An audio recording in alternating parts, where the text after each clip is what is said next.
Shifting focus now, Australians are no strangers to torrential rains and the floods that follow. Every year it seems to be the same story. After 3 days of heavy torrential rains, Sydney, Australia's biggest city, has been flooded once again, with thousands of residents ordered to evacuate. In the state of New South Wales, about 32,000 people have been ordered to evacuate. The army has been deployed as both rivers and dams overflow.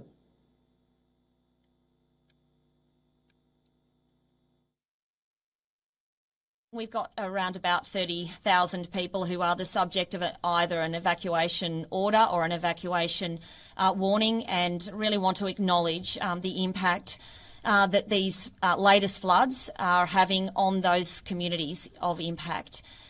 For many communities, this is the fourth flood that they have seen in less than 18 months.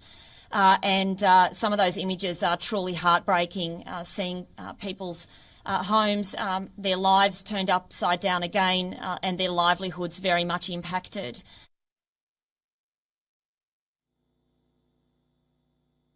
As the Hawkesbury River overflowed, the Key Windsor Bridge is now underwater. Additionally, Sydney's largest dam overflowed on Sunday morning, spilling gallons of water onto the roads. The huge concrete dam lies on the western outskirts of Sydney and provides most of the city's drinking water. Thousands are trapped in their homes, unable to leave as the water levels continue to rise. Local residents were visibly frustrated at the situation.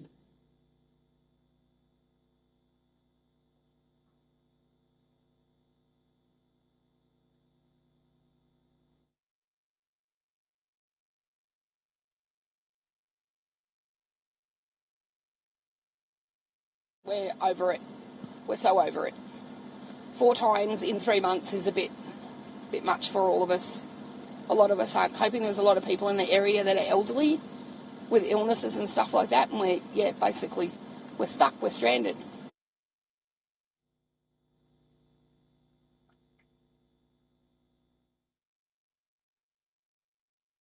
Road collapsion hasn't been fixed since the last floods, hasn't been touched. So now they close our road access, and then the ferry. The only way to get home now is by boat. Given this situation, residents of Sydney and its suburbs have been asked to avoid any non-essential travel. Many were trapped in cars on flood-swept roads and were ferried to safer zones in boats. Although no lives have been lost so far, Australia's east coast has suffered repeated flooding in the past 18 months. In March earlier this year, over 20 people died in flooding, which touched rooftops and swept cars off the roads. Australia has been at the sharp end of climate change. The country has witnessed droughts, bushfires and floods becoming more and more common as global weather patterns change. Researchers say Sydney is likely to flood 80% more often by the end of the 21st century.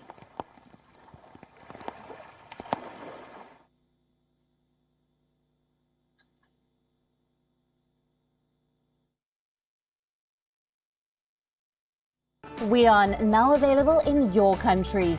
Download the app now. Get all the news on the move.